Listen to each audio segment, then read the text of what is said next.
All right, welcome everyone to our fourth installment of development sessions.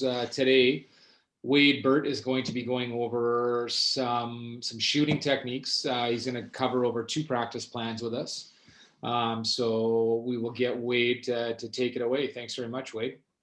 All right. So, yes, two practice plans. So I have to open up my other one now.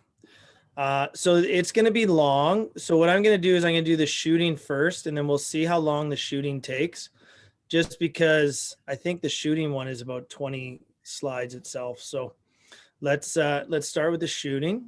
Share my screen. All right, and let's get this going. So, like I said, there's only a few of us on here. So if you have questions or anything, please ask.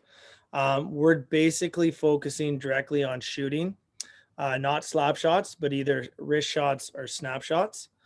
And I'm the star of the videos. So please ask away and I will assist you best I can. So, ignore this. This was more of our just a warm up. The first part didn't transfer over for some reason, so I'll have to add up the first lesson plan to the first picture here tomorrow, Andrew. Sorry about that, but we're going to go over some stationary shooting first. So you'll see when I get into the actual shooting, you'll see how it's set up. But four kind of drills focus directly on shooting. And then what we're going to do is we're just going to talk about shooting first. So I did some screenshots of well, I guess screenshots of myself shooting. So these are some pictures from some videos. When we're learning how to shoot, whether it's Timbits, novice, Adam, Pee Wee, Bantam, everyone thinks they need to face the target. So the proper way to learn how to shoot is to be parallel to the wall so that your front foot here is a good brace for your weight transfer. You want a nice wide stance. I always start with the puck away from me because then I'm transferring. I have the weight on my back foot here and I want to transfer it. So we want to be parallel to the wall. We want a loose bottom hand and we want the puck away from our body. In the next one, as I'm starting to transition and to pull the puck in towards my body, that's when the weight transfer occurs. So, sorry, I just got to look here. So start to transfer the weight. Then as I'm shifting my body weight through my hips, I'm slowly starting to bring the puck closer to my body. That's when my hip rotation starts. And I spelled chest wrong, but my chest will be coming over top of my blade so that I can get to a better kick point on my stick. Now, these sticks are a lot different than the wood ones we used way back in the day. So they're meant to flex, right? So this low kick point is where you want to put all your pressure so the blade flexes, and then you can either wrist or snap that release. Oh, still learning how to do this. And then we get into our actual hip rotation and our weight transfer. So now we've gotten to a lot more of a hip rotation. So our front foot is now facing our target. Our back foot has came around and we're driving our knee down towards the ice as we're driving our bottom hand towards the ice, and our top hand is coming into our body. At this point here, my head is over the puck, and that's where I'm getting a lot of my power. And then I finish with my follow through, an actual knee close to the ice as I can, because that's where my power went from, and I'm in a good stable position. Now, you guys have all seen Crosby shoot. Anything close to the net, Crosby and Stamkos, all these guys, they drop that knee pretty much to the ice, right? Because that's how much power they're putting into their shot. So don't be shy when we're working with kids and getting them to finish in this exact position with their foot or their knee on the ice, just to show that they have the proper rotation, especially for the more elite. So the first drill is just basic 3 progressions. We have shooting against the boards, shooting with an object in front of you, and then shooting from a pass with an object in front of you. And I'll go into detail about the object throughout the videos as we watch them. So the first video is me shooting the puck. And you'll see, we'll watch it once, then we'll talk about it. I'll slow it down. I have 2 shots here. All right, so we'll watch this again and I'll slow it down. Sorry. So what's happening is the puck started out wide. My hand is loose. As I pull the stick into my body, it allows me to slide, and then I drive from this point. I drive my hand into the stick, drive my knee down, and then release, and then finish in my good stance. So then when I get to the second one's a little better. I get more flex in the stick. As you can see, my hands come apart there. I slide it down the shaft, and then I drive that hand in. So I get a nice flex into the stick and finish with a nice low shot on the target. So that's the first progression I always talk about. And a younger age, I'll actually draw a little bit of an angle, like a J almost, to show the kids how to pull the puck into their body and then release. The second progression, so I got another view here. So this is from the back view. Oops, let's turn that volume down. So as you can see, I pull it and then I do that full rotation with my shot. So if I go a little slower, if you look at some landmarks here, you look at the hash mark, the puck starts on the top side of the hash mark. And then as I bring it in, it comes into the bottom side of the hash mark, kind of below my chin or my chest when I release. As I've twisted, I'm generating power in that bottom hand, and then I'm driving that knee into the ice to get a nice shot. Wait, quick question for you here. Yes. So the one thing I'm seeing that's commonly happening, especially with the younger age groups, is when you talk about that hip rotation and opening up the hips, that the kids are losing their balance. Yes. And sliding side to side. Is there anything you do to focus on getting them to make sure that their toes are moving forward or not losing their balance or working on their balance? What do you do to Well, most kids, they all want to shoot like NHL players. So they all want to shoot off their inside leg. So in my case, it would be my left leg. So a lot of them want to have their hips facing the net because they think they could shoot hard. Where most of us, we want to shoot like we're passing. So we want that weight transfer through our body. So me having a stable foot like this, that's okay. I don't have to rotate if I don't want. I can keep my foot facing this way. I'm just used to rotating and having my follow through. So my right foot is okay in that position.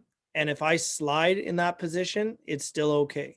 Because what it's telling me, if I'm driving my right foot towards the wall, that's telling me I'm transferring my weight, right? And a lot of kids, when their hips are turned towards the boards or the net, they're not transferring their weight. They're shooting all from their arms.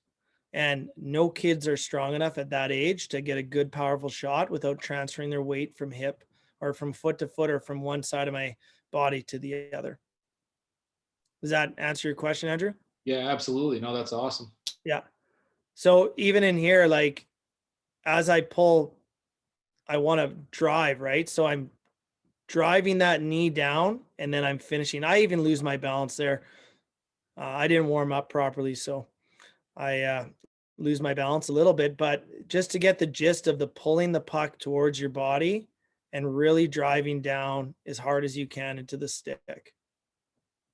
So what I do for the next part, my next progression, is I put an object in front of the puck. So what we want to key on is my feet don't move. So most kids, when you put an object in front, they pull the puck towards them, but then they also slide back. That makes sense. So then they're not really using any of their stick because they're not pulling the puck into their body and they're not able to release over their chest. So same thing here. I pull it and then I pull it in and then I release.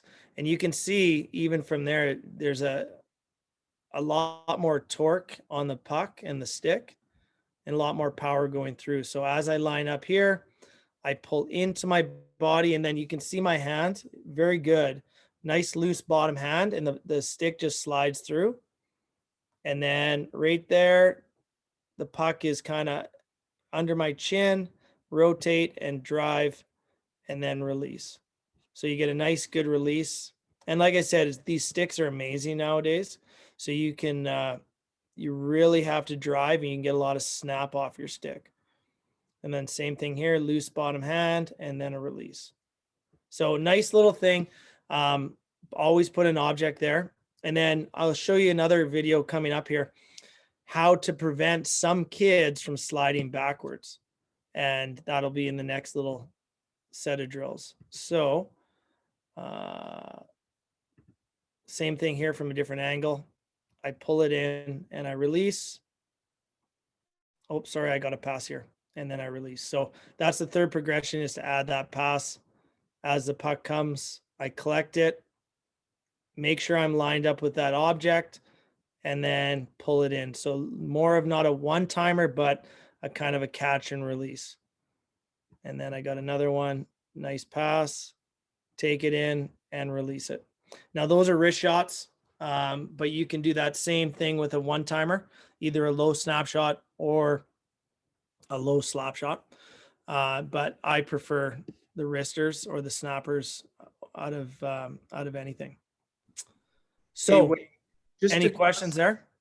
Yeah, wait, just one question with regards to the sticks that we have. I still have lots of conversations with parents and on their young kids where some parents believe that it's better to still use a wooden stick to build up proper technique and to have better, I don't know, muscle tone or whatever they say. Is there any truth to that? No. As long as you're using proper technique, these sticks will actually benefit them because they're built for that age category and that body weight. So if you look at, you know, like Raven does a good job, they build these sticks based on your body weight and flex. It's actually easier to shoot if you have a whippier stick, so you have more flex, right?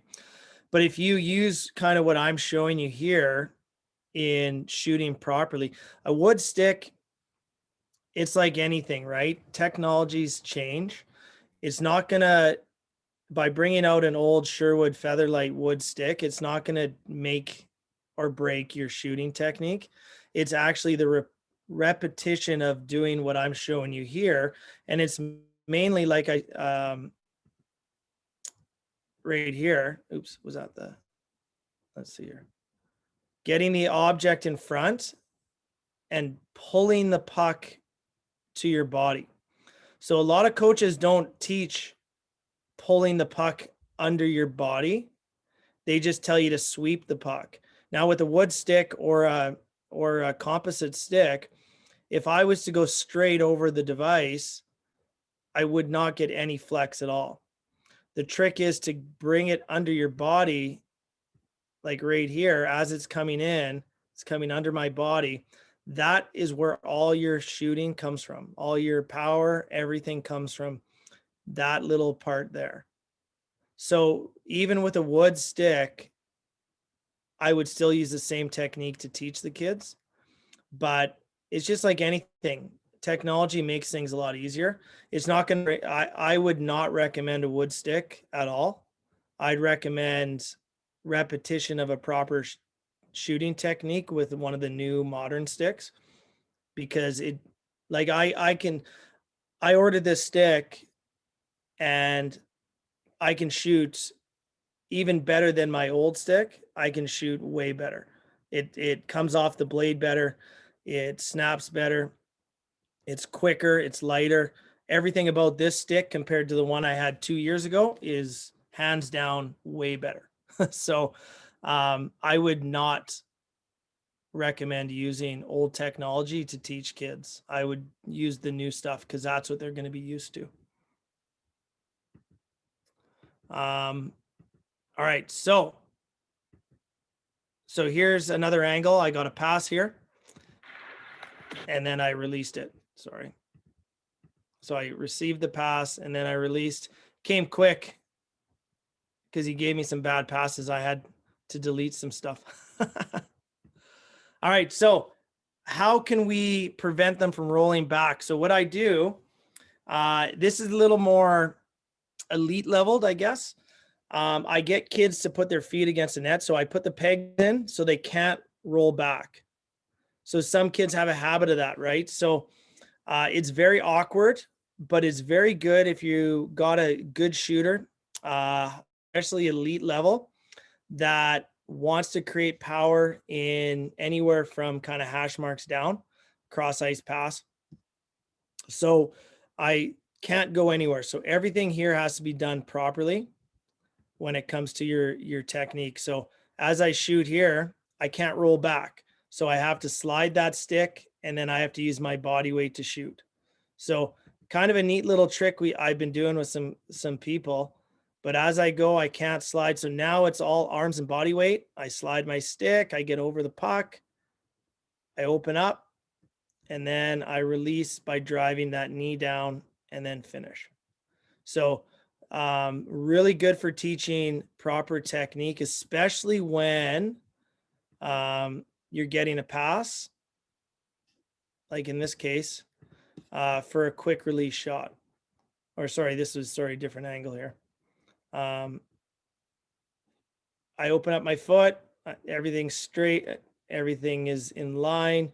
As I shoot, I release, and then I got a nice good flex in the stick. I got nice hip rotation, and everything follows through very nicely. So warm up, and you kids can do this by themselves. If you don't have extra nets, you can, sometimes I put their butts against the boards and get them to shoot into a net. So there's multiple people shooting at the same net, just from a different angle. So now this is the same, but I get a pass. It's a little harder. It's actually a lot harder to shoot when somebody's passing to you with your feet, because everyone wants to rotate backwards. So you need a good pass. And then right here, I gather it, I slide my hand down, and then I drive for that shot. So once again, a little progression from just collecting the puck yourself, get a nice pass, and then finish through with that knee driving down.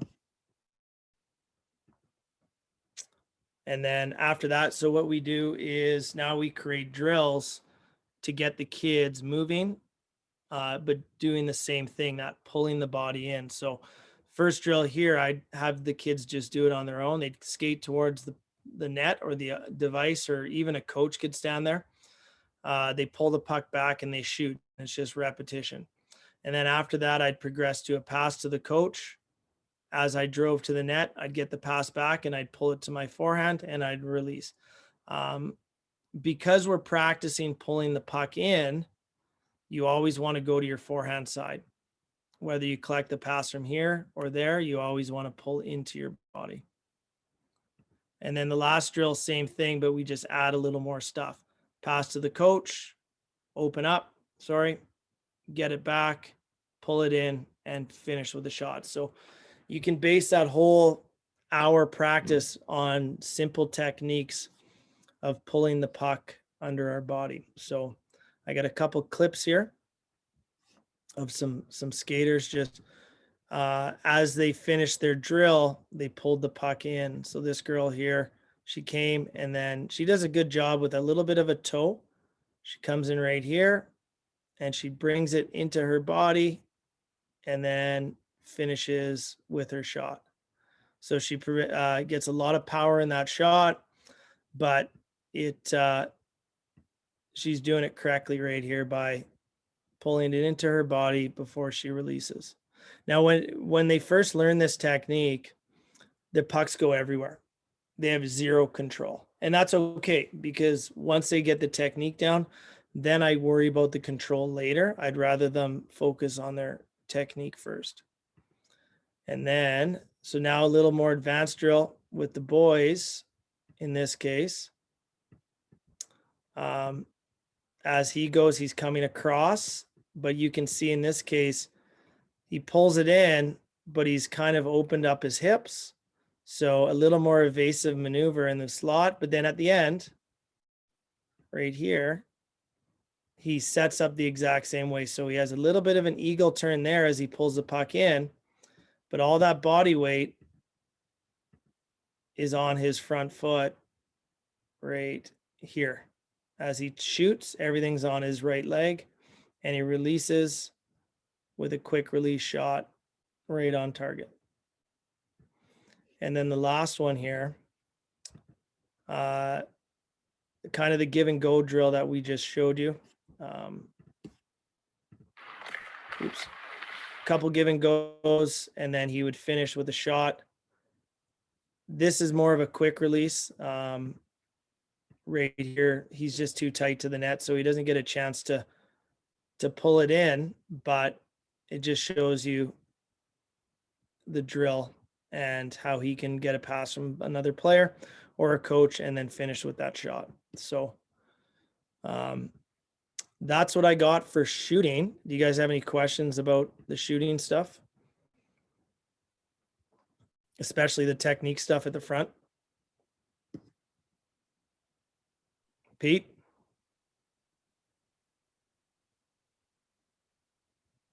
No, I think it looks good, Wade. Yeah, no, it's the biggest thing is that if we go back to the shooting technique is,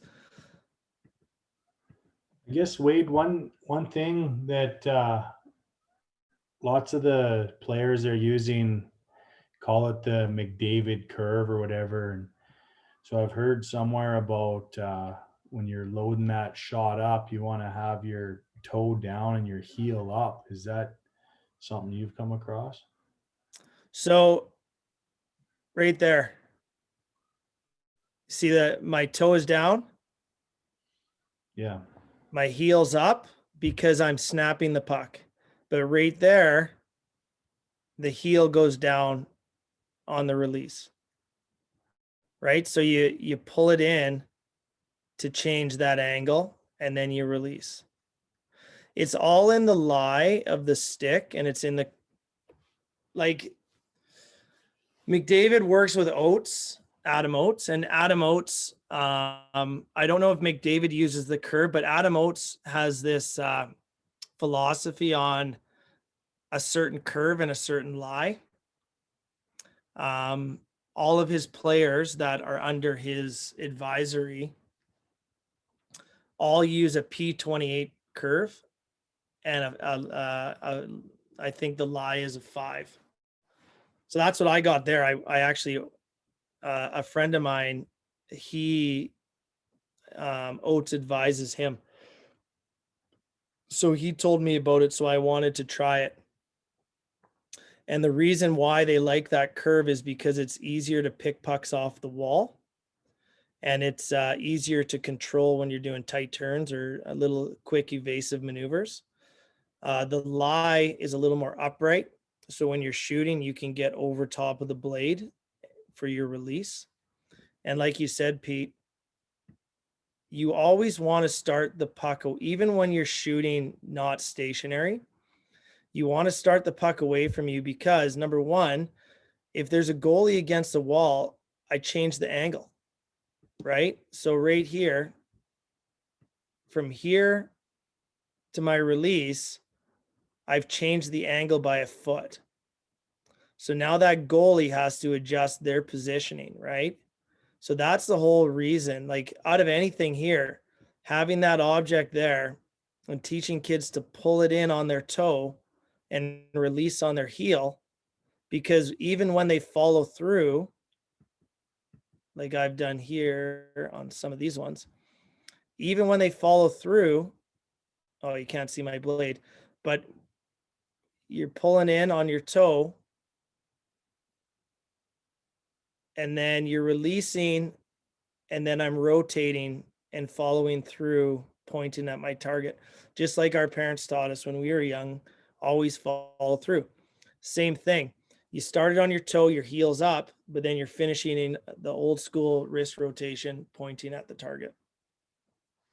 So this stick honestly works wonders. So whatever he came up with, Adam Oates, is gold with the curve and the flex of the stick. So good question, Pete. Did that answer it? Yeah, for sure. No, that was really good. Andrew, any questions on your end? Greg? No, that's perfect. Thanks. Yeah. So that is kind of the shooting thing, and I didn't want to go too long on that one. And then I will show you guys. Let me just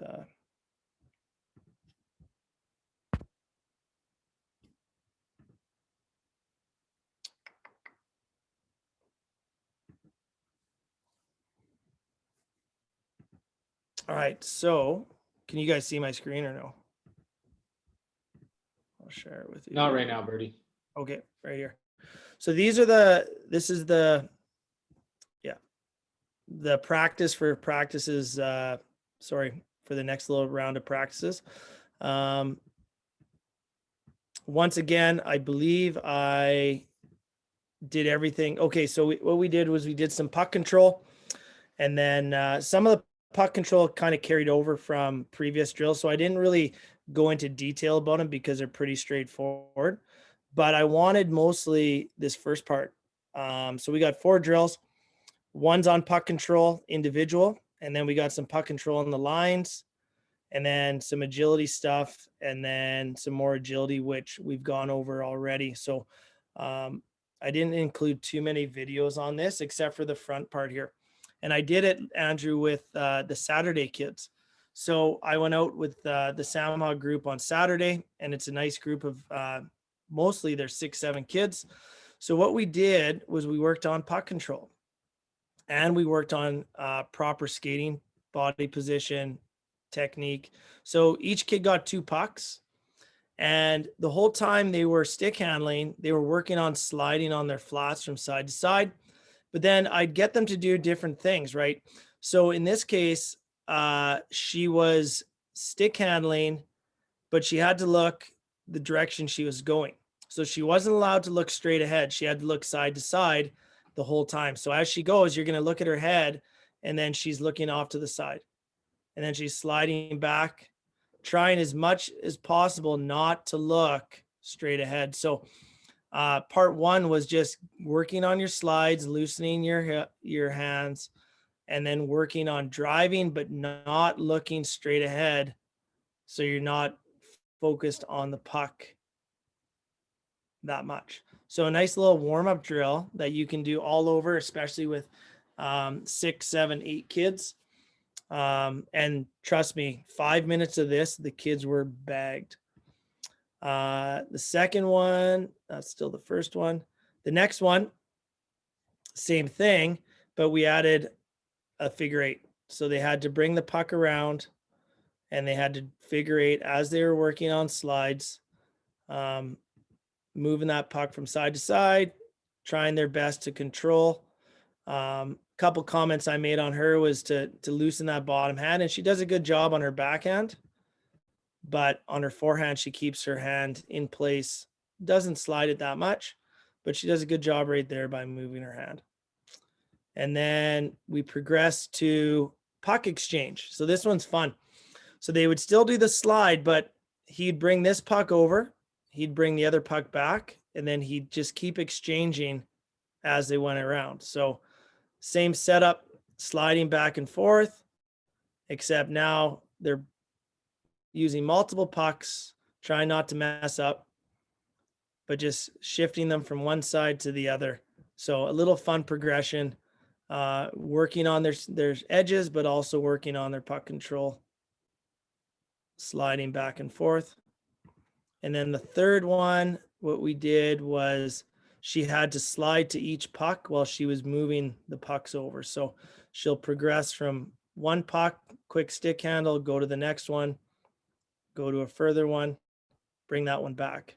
Always sliding, working on her edges, good puck control, but also focusing on her balance and her edge work.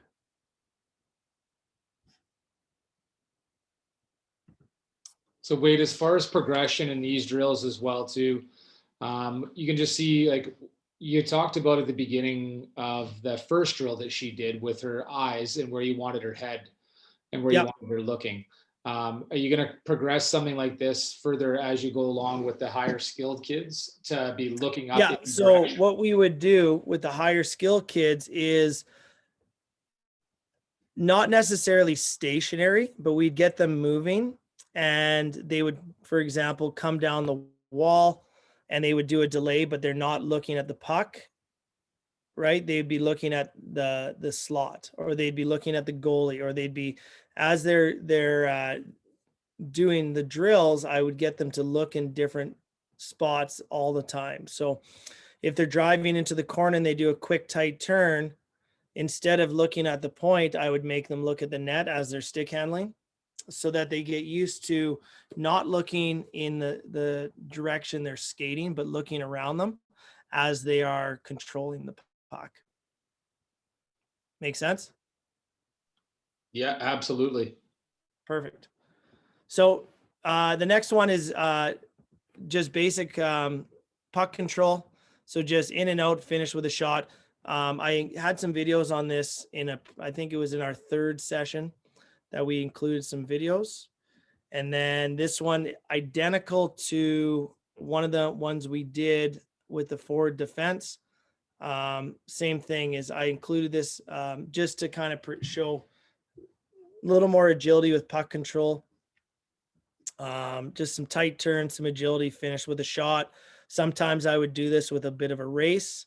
Unfortunately, we had some kids go on lockdown or isolation this week, so I didn't get as much filming done. But there are previous films of almost the exact same drill. And then same with this last one. I believe two warm-ups ago, we worked on our agility and finished with a shot. So I apologize, not too much filming this week, but yeah, we lost on Wednesday. We lost 12 kids, or a full class. So yeah, so yeah, that's kind of a little mix of our puck control shooting sessions for this week. So yeah, any questions or anything, I can bring up some more videos if you guys want, and we can break it down. It's up to you guys. No, I think I'm good, Wade. I think it'd be really good to do with both the Pee Wee group and the novice group that I'm working with. So yeah, no, good. Thank you. And Pete, when I come out with you, we can do the shooting technique stuff if you want, and I can show the boys how to shoot properly, and we can do a session on it, right? So just let me know. Yeah, for sure. That's a great idea, for sure. And Greg, how was that? Did that answer your question, especially about the wood sticks? Oh yeah, definitely about that. My son's laughing beside me right now. One other thing that I know I discussed with some coaches is, how much time do you actually spend just on shooting techniques in like practices? I get it. We're making drills to have shooting, and so it's like within the actual drills that we're doing, but just on the technique itself, like how much time do you spend at the lower levels as compared to as they start to progress up through? Well, so you kind of break it into themes, and we talked about themes. I believe it was the first or second presentation. But you want to develop your practice based on the skill you're teaching. Now, if I'm not mistaken, your boy, is he Adam now? Or Yeah. sorry, you, what is that? U9? No, U11. I've got one starting like novice next year. So U11 and U9, your coaches should be focusing mostly on development. Like if you're going out there doing team strategy stuff at those ages, you probably don't have to spend that much time on that. But so in an hour practice, what I like to do is say I'm focusing on shooting for that day. You're doing 20 minutes of stationary or shooting until the kids understand how to do it properly. And then we progress into drills and get them moving. But I don't want to move on from stationary if they don't know how to do it. Right. So I really hammer on the technique part first, and then you get them into drills that they're moving, and then you get them into drills that they're receiving a pass. And then you can actually build your strategic drills based on shooting, right? So, whether it's, a 2-on-1 you're going to do, and it's an early pass and a shot, or teaching the kids on a 2-on-1 to not take that pass through the slot, but just to maybe fake the pass and take a shot. But whenever you're starting your practices, have that philosophy of, okay, these are what I want to cover in today's practice. How can I design drills to cover what that theme is, or those 2 or 3 things that I want done or to achieve during that practice? But when it comes to Timbits, novice, or U7, U9, U11, hammer as much skill development as you can, because I would weight it more on the skill development side than the strategy side, personally. Andrew, what do you think as the development director? Yeah, no, absolutely, Wade. I was just going to touch on as well. This is why I think it's really crucial to ensure that coaches at the beginning of the year are developing their yearly plans. I mean, I know that the conversations that Wade and I have had as well too about front loading some of those individual skills and focusing on them, and to echo what Wade said, is to really focus on those and not move past until your team has grasped that skill to where to your liking. And then as you progress throughout the rest of the year, continue on working on those skills, but maybe not designing so much time out of the practice, but continually reviewing it and going over it over and over, and just touching on those topics that Wade's gone over today. I mean, and I know Wade's huge on that as well too, is making sure that front part of the season, especially with those little guys, is really focused on that individual skill development. Yeah, no, that's perfect. Thank you. And I really think that what you've shown us today is fairly easy to transition to off ice, like practices for the kids when they're not actually at the rink. It's actually easier to teach these kids how to shoot properly off ice because their feet are locked in place. And like I was showing with that net, the biggest problem is, and you'll see, Greg, when you go out and just do some stationary shooting, you're going to see them, they'll just automatically roll backwards when they shoot, and their stick and the distance between their stick and the puck will stay the same. And instead of pulling it into them, where if their feet are on pavement or locked in place, they can actually pull that puck in and their body's not moving. So this repetition and having that object and shooting around the object is crucial. So I would just, if you guys are shooting, have a net set up at home or shooting against a wall, just put something in front of it and tell him he has to shoot around it. And you'll notice a huge difference in the power of his shot.